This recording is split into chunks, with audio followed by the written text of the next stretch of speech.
দেখেন গরুর পূজা কিভাবে শুরু হয় পৃথিবীতে প্রথম। বনি ইসরায়েলের এক দুষ্ট লোক ছিল, নাম সামিরি। সে সবাইরে বলল তোমাদের স্বর্ণগুলো ফালাও। স্বর্ণগুলো ফেললো, বনি ইসরায়েলের স্বর্ণগুলোকে গলিয়ে গরুর বাচ্চা বানালো, গোবৎস। জিব্রাইল আলাইহিস সালাম যে জমিনে এসেছিলেন, ওই ফেরেশতার পায়ের নিচের একটু মাটি সে বুদ্ধি করে প্যাকেটে রেখে দিয়েছে। স্বর্ণ দিয়ে বানানো গোবৎস গরুর বাচ্চার গায়ে যখন সেই মাটি ছুঁড়ে দেয়া হলো, এখন বাছুরের ভেতর থেকে ভ্যাঁ ভ্যাঁ আওয়াজ আসতেছে। কি আসতেছে? সবাই তো অবাক।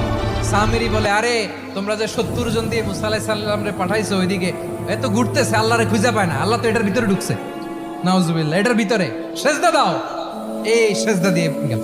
হারুন আলাইহিস সালাম তাদেরকে বুঝালেন, শিরক করো না, আল্লাহরে ভয় করো।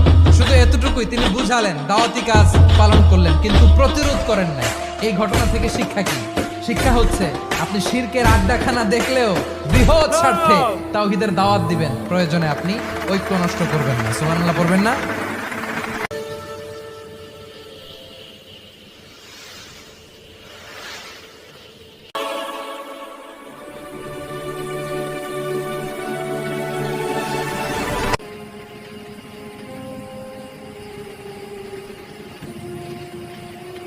وتجب الحرير